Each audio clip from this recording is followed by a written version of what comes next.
I hadn't eaten in months. I was being fed intravenously. I lost 65 pounds in the hospital. And after months and months, I got in a fight with one of the doctors. I was in a bad attitude, bad mood day. And I remember saying to her, I said, "You can't keep me here forever." And the doctor, as I got her mad, she said, "Mr. Van Natta, we're not going to keep you here forever. We don't expect you to live any longer for 6 months to a year at this point."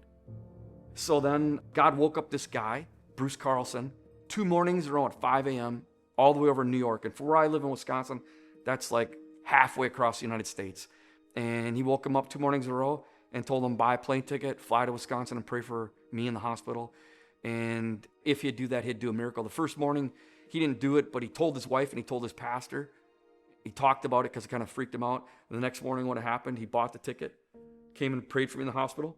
He put his palm on my forehead, and when he prayed, I felt the power of God come out of his palm into my forehead, into my stomach, and I felt my intestines coming back.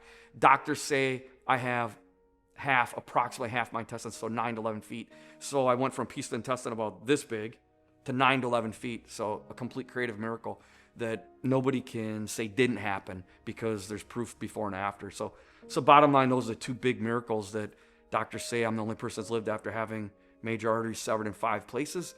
And the fact that I had this small piece of intestine, all that was left, and now I've got half my intestines. So either one of those 2 things should have killed me.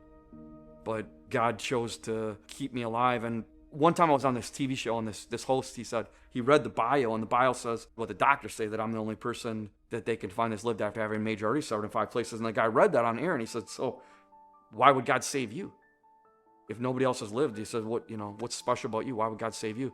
Immediately, God gave me an answer for that, and it's from the Bible. And I turned right to it. God gave me the address, 1 Corinthians chapter 1, starting at verse 26. And I paged to it, sitting right there, and right there it says that God chooses the weak things, the lowly things, the things that are not of noble birth, so that no one may boast before him.